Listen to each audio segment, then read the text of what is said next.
Ho ho ho ho ho. Christmas may be over, but the winter spell has just begun. Or something like that. Hello dear viewer, as you can see I'm not in the usual Quest for 2 headquarters, the usual goblin dungeon that I live in. I'm actually currently in Hong Kong, ready to go for the DLC that's coming up in 2 days time at the time of recording. This video might come out before that, maybe not, we shall see. Hope I do well.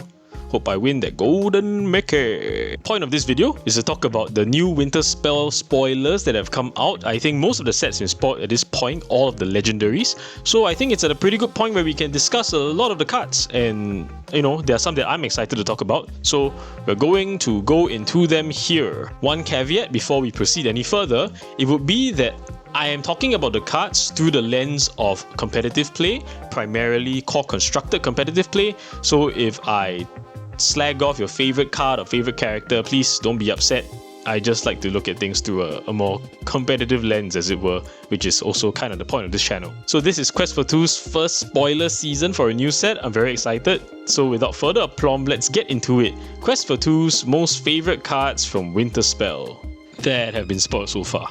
So first off, let's get the obvious one out of the way, the deck that Ravensburger wants us to build, which is this Amethyst move cards from discard deck. Now the key card to me for this deck would be Kristoff. It's a 4-cost 4/4 uninkable. There's this fantastic second line of text which says that once a turn, if a card has left your discard this turn, you may draw a card. So you can do it every turn basically, which is fantastic. Not only is it the payoff for doing the thing, it also does the thing by itself for you. Its first line of text says that if you have an Anna in play, you can move a card from a player's discard to the bottom of the deck. You can do it to your opponent, but more importantly, you can do it to yourself. So if you do it to yourself with an Anna in play, when you first play Kristoff, you draw a card immediately, and in future turns, Kristoff itself gets to draw additional cards should you continue to do the thing of moving cards from a discard. So it's both a setup and it's also the payoff, which is truly fantastic. A 4-cost 4/4 is also really nothing to scoff at. I think this is just an all-around fantastic card. So speaking of Anna, let's talk about Anna. It's a 5-cost 5/5 quest for 1 that can shift 0 if a card has left a player's discard this turn, which again, if you do the thing, you get the payoff of a shift for 0. More importantly, if Anna quests, you get to bottom a card from your discard to the bottom of your deck and then gain lore from that. So it pays off doing the thing by gaining you extra lore, but it also triggers Kristoff in subsequent turns should you get to do it, which is again both setup and payoff. Very strong. Of course, we can't neglect that they've also given us a smaller Anna to be a shift target for the bigger Anna, which is a 2-cost 2/3 that allows you to bottom a card from your discard to the bottom of the deck. Not yours, but also the opponent's, which again is a setup to do the thing in later turns. So this entire package synergizes well with Magica Dispel from an earlier set, 3-cost 3/4 that does the thing, puts a card from a discard at the bottom of the deck. But more interestingly, it works with both of the Horn Kings costing 2 and 4, but in different ways. So for Horn King 2, if you bottom a card, or you bottom any player's card, you plus 2 lore to the Horn King when it quests, which, you know, gains a lot of lore very quickly. And for the larger Horn King, it triggers this effect for Kristoff and for Anna by, you know, if in a challenge a character is banished, then you get to return that card that was banished from your discard back to your hand, which would therefore trigger both Anna's shift as well as Kristoff's effect. So this moving card from discard mechanic can go one of 2 ways in terms of deck building, in my view. The first way is to focus more on Anna's ability as well as Horn King's ability to gain a lot of lore. Both of them gain a lot of lore, and you go more of a hyper aggro aggressive route where you get to play the new Pocahontas from Amethyst, a 2-cost 3/2 quest for 1. Whenever this character quests, gain lore equal to another chosen exalted character's lore. Horn King at that point would ideally have gained a lot of lore on its body, which then Pocahontas is able to take advantage of. And you also get to play the new Shift Pocahontas on top of it, which makes it difficult for them to challenge your characters. Obviously, this deck would be a Amber Amethyst kind of aggressive deck. And you also get to take advantage of playing Lilo, which itself, if you return it at the start of turn, it would trigger all of these effects. The second way would be to go for a more mid-rangey grindy build which aims to abuse Kristoff's recurring ability more, so you get to draw a lot of cards, gain a lot of card advantage. I see this shell as more of a Emerald Amethyst kind of deck because you get to play the new Chernobog, which is a 5-cost 3/4 uninkable that has a text which says that you can choose an opposing character and they shuffle it into the deck and they get to return a character from their discard to play for free. Well, if you are using Kristoff's ability to draw a card for yourself, that's great, but you also get to turn this putting away cards from this card into deck ability onto your opponent such that they are unable to return anything from the discard should you play Chernobog. That sounds pretty strong to me. I think this grindy style might be a tad better because I think Kristoff is really strong, but we shall see. Either way, both very interesting decks to try and build. The second kind of build around that I want to talk about is the new very exciting item from Emerald called Retro Evolution Device, a 3-cost item, inkable, and it has a exert ability for 1, where you banish chosen character of yours to play a character which costs up to 2 more than the banished character for free. So what this card essentially does is that it nets you a lot of ink, right? If you get to banish something you don't mind being banished for 1 cost, you play something that goes 2 more. So say you banish a 2-drop and play a 4-drop on your turn 4 with 4 ink, then you get to play another 3-drop. You basically deployed 7 ink worth of cards on turn 4. That's really strong, assuming the cards that you're putting into play and removing are worth doing all of this for. So naturally, the way to build a deck that goes with this are cards that you don't mind being banished and cards that you really want to get into play because they do something really good when they get into play.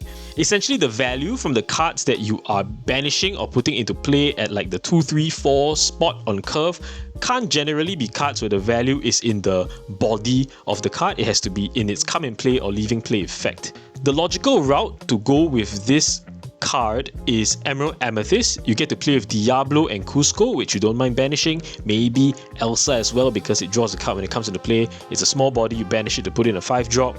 That's one way to try and get value. Another way would be to go for like a discard bounce kind of strategy. You have I think it's called Chip, the 4-cost 3/2 that comes into play and discards a card. You have the new Mickey Mouse, a 6-cost 4/6 uninkable quest for 2 that discards an opposing card when you come into play and leave play. You can go all the way up to, Basil. You can also do Madame Gothel as a thing to tempo your opponent. Just a lot of ways to build around this. It's super, super exciting. I think I'm going to spend a lot of time. I'm going to end up wasting a lot of time building around this card. And I think everyone should too. This effect is too strong to pass up if it's in the right shell. But of course, if it's in the wrong shell, it doesn't do anything. And that's what makes a very exciting build around, right? So yeah, great card. Alright, next card to talk about is a really busted Amber song. A 3-cost uninkable song called Akut et Emuti, I think. I'm not deep on like Lilo and Stitch lore, so I think I nailed it. So again, it's a song. You pay 2 ink less for the next character you play this turn, draw a card. So this effect is absolutely insane. If you sing it, you basically net yourself 2 ink and you draw a card, so it replaces itself. You get to go 2 more ink on that turn that you're going to play this. That's like huge tempo swing.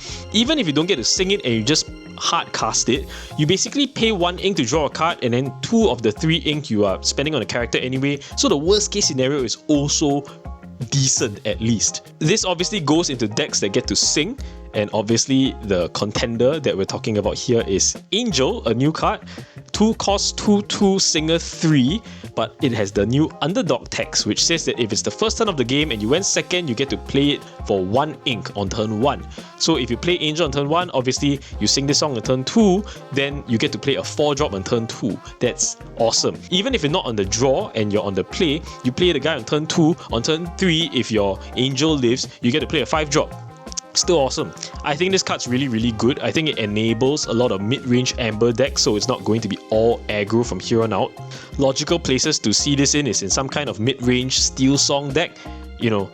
Amber Steel, you do like the aerial stuff with the boost, maybe the larger aerial 6 because you can play it for cheaper. Another good song to play along with Strength of the Raging Fire, your usual suspects. Another possible route would be a mid-range Amber Emerald deck where you go up to, your Prince Phillips, your Clarabelles. You can do Circle of Life shenanigans because you're also playing larger characters and you have singers as well. So that's really good. In general, this card's just going to be a staple. I think this effect is super busted in a mid-range deck that can take advantage of it. So yes, get your copies if you like Amber. Next up, we have Darkwing Duck, 7 cost 6/8 inkable, shift for 5, and it has fantastic text. During your turn, whenever an item is banished, you may pay 1 ink to deal 2 damage to chosen character, and it has a bit of throwaway text in this character can challenge ready villain characters. Now, this card looks okay by itself. I don't think it's exceptionally fantastic by itself. The thing is, in Winterspell, we get a lot of new items that banish themselves for free. So we get Darkwing's chair set, a 3 cost uninkable item that gives you an ink when it comes into play. You also get Infrared Ultra Scan Specs, I think it's called, 1 cost item from Steel that allows you to draw a card, discard a card when it comes into play, but it also banishes itself. And along with Robot Queen and Ingenious Device from the previous sets, you get a bunch of items that you want to banish that also deal damage that work well with Darkwing Duck. Not to mention, you also get the new Blue Smoke, which is a 1 cost uninkable item that if you pay 1 and banish the item, you give a character ward, and it's free if you have a Darkwing Duck in play. So you can use it to protect the Darkwing Duck on the turn that Darkwing Duck comes into play, and then next turn with all your items, you just go absolutely crazy. And of course, because we're playing items, we get to play my favorite card, Might Solve a Mystery. Obvious shell for this is Blue Steel, play a bunch of items. You get to use all your items again in the later turn, essentially as removal to deal with your opponent's board. It depends on the stat line of the characters that opposing decks will be facing as to whether this deck's going to be good. But if all the numbers line up, if you think about it, you got Robot Queen and Ingenious Device. If you just do enough stuff, you can deal 5 just from that alone, And if you add in Darkwing Duck and you get rid of both those things, that's 9 damage to divide around. That's pretty strong. So I really like the look of Darkwing Duck. I think it might enable Blue Steel items to become a deck again. It might enable Tamatoa to be a good card again in this deck. So really excited for this. Alright, next card, Wreck-It Ralph Raging Wrecker, 7 cost uninkable, 3/4 quest for 3, boost 1. This character gets +1 strength for each card under him, and when this character is banished, banish all characters with strength equal to or less than the strength he had in play. So, this card by itself looks so-so, but it's kind of like a board wipe if you can enable it on the turn that it comes in. So I'm thinking about Mushu's Rocket, to give it rush, so you just bash into something, remove stuff off the board. I'm thinking about the new item Lonely Grave that's also in Ruby, a 1 cost inkable item that you can banish a character on the spot and add a card to another character with boost, but not so relevant if you just talk about Wreck-It Ralph. You do it when you have 8 ink after playing 2 Cinderellas on turn 3 and turn 4, wabam, you kind of wipe out the board. Awesome. Wreck-It Ralph and the aforementioned combo, maybe with Mushu's Rocket, also works pretty well with Sapphire Coil, both of which the items that I mentioned can also be searched up by Might Solve a Mystery, so maybe Ruby Sapphire items? Anyone? Sounds exciting, I like it. Naturally, 7 cost uninkable, a bit far-fetched to see if it can see play. We'll have to try it. If there's enough ink and enough resources in Ruby Sapphire in order to get to that point, I think this is going to be a legitimate thing that might be played, because board wipes are always very strong.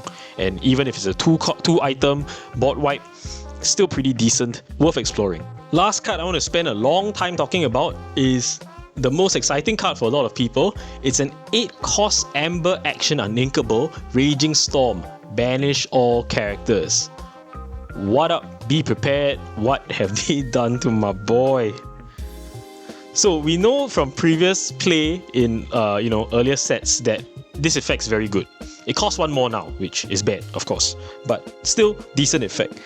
The thing is in Amber, so we need to find a good shell for it. The only shell that sounds like it makes sense is like a Sapphire Amber control deck, which is a very weird thing to say because Sapphire Amber is not naturally even a good ink combination, or much less a control ink combination. But in DLC Richmond, we saw Joshua Paltray pull off this Sapphire Amber super grindy deck that draws a lot of cards by using Chicha and Mickey Mouse and Donald Duck and Stitch. So it is possible to get value from Sapphire Amber and to get a lot of ink such that you can justify playing Raging Storm in your deck.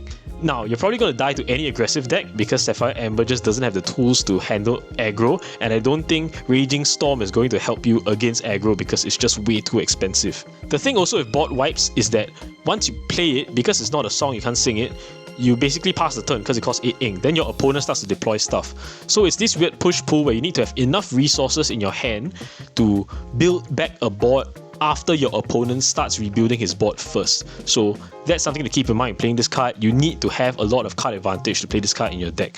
Is it going to be good? I'm like so on it, but definitely interesting and definitely worth trying to at least build around if the meta game is not going to be so aggressive and it's going to be more mid-rangey, like, you know, blurple type of thing. Maybe the whole bottoming cards from your discard mid-range Christoph deck I talked about. You know, this card matches up pretty well into that type of feel. Okay, so that's all the super interesting stuff. I'm now going to rattle off a bunch of cards that I like that are going to be good role players in the format. I think they're at least worth mentioning as like honorable mentions that you're likely going to see upcoming, once Winterspell becomes core constructed legal. So the first is Pete, Ghost of Christmas Future, 5 cost 5/5 quest for 1 Sapphire, and it has boost 1. Its ability says that when you quest with it, you look at the top X cards of your deck, which is equal to the number of cards under Pete, and you put one of them into your hand. Essentially, if you boost it once, it's a 5 cost 5/5 quest to draw a card. That's like pretty good. I think it slots into blue steel that exists right now, just a ram deck. It could take the place of the Mari easily, but because it's a 5 cost 5/5, a very chunky body, I think it could go into a lot of Sapphire ram decks just as a stabilizing piece that is decent against aggressive decks because it's huge and can come down early because you're ramping, but also decent into control decks because you get to draw cards with it when you quest, so that's very strong. Second card I want to talk about is Nani No Worries, 2 cost 1/4 quest for 1 steel, but if it has no damage on it, it quests for 2. So it's kind of like an inkable Nala that only quests for 2 rather than 3, kind of like a Timothy Q mouse. It might go into some Amber Steel aggressive decks over what might be Gun 2 or the 2 cost 1/2 dual color guy now, I can't recall its name. But yeah, might replace that. Since, it has more effective willpower at 4 and can stay around to quest for more than once, could maybe quest for 3 lore total. That's pretty strong. Of course, got to mention Let It Go, 5 cost Sapphire song that puts a character from play into Inkwell, can be your opponent's character. This is obviously going to be pretty good. We've seen this card before, it's great. It's going to be a 2-off in a lot of Sapphire decks with high-end characters that get to sing this song. Next, and this one is I think going to be one of the most impactful ones, Grab Your Bow. 5 cost uninkable song from Ruby, banish 2 characters with 2 strength or less. This looks like a good flexible removal action, double brawl essentially, because you can 2 for 1. Obviously it's going to be good against aggressive decks, but even against Blurple or Purple Steel, they tend to have fairly small characters in play sometimes. Picking up a 2 for 1, never bad. The fact that it's also a song, also really good. You can sing it with 5 cost characters, like maybe Headless Horseman, like maybe Pete. And it works well with other strength reducing cards like Sapphire Coil. So again, Ruby Sapphire items, you gotta watch that as a deck that might be relevant. Lastly, and this one might be a bit out there, Widow Tweed, 6 cost uninkable 2/8 quest for 2, but pairing it with Todd Knows All the Tricks, 7 cost inkable 6/6 quest for 2. So Widow Tweed says that when you play it, if there's a return a card from your discard into your hand, and if it's a Todd, you play for free. So point is, obviously, you discard Todd early and you return it later. Just by playing a single Widow Tweed, 6 cost uninkable, you get what, like 614 worth of stats that can quest for 4. That's like an incredibly high rate. You get a lot of stats for playing a single card. Emerald has a lot of effects that allow you to discard cards like Scrooge McDuck, like Bobby Zimmerowski.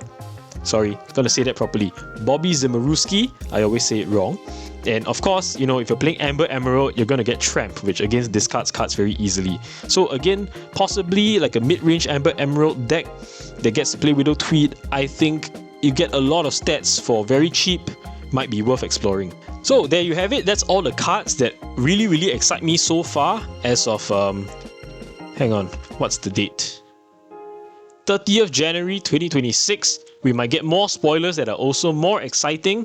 In terms of meta impact, I think it's very hard to say. It depends on how the meta shakes out. But these are the cards that look strong enough to at least build around to start forming what the meta game looks like. Before I close off this video, I do have to say that as a viewer of this channel, I really encourage you to try and build your own decks and to try these cards. Don't just wait for like the latest deck list to come out, because deck building's fun, deck building's a skill, and that's where we derive a lot of joy from Lorcana. Looking at spoilers is fun, fantasizing about how certain combinations might be fun, so take advantage of that fun and build your own stuff and try it. Even if it fails, you know something doesn't work, or you know you didn't really crack it, and if someone else cracks it in a tournament or something, then you get to learn something from what you missed out. So PSA, please build your own decks. Please try at least this season if you haven't already. It's a whole lot of fun, I promise. It will make spoiler seasons way more exciting if you just open Dreamborn, start slotting cards in, tweaking around and getting excited by what you've put together. So that's it for this video. When more cards come out that also interest me, I will be happy to discuss them if it comes to mind. I will also be looking at putting together some decks and testing them and talking about them this early spoiler season before Winterspell officially releases or hits. So stick around for that. And if you like this type of content, please don't forget to like and subscribe. Thank you for all the support, and I'll see you in the next one. Cheers!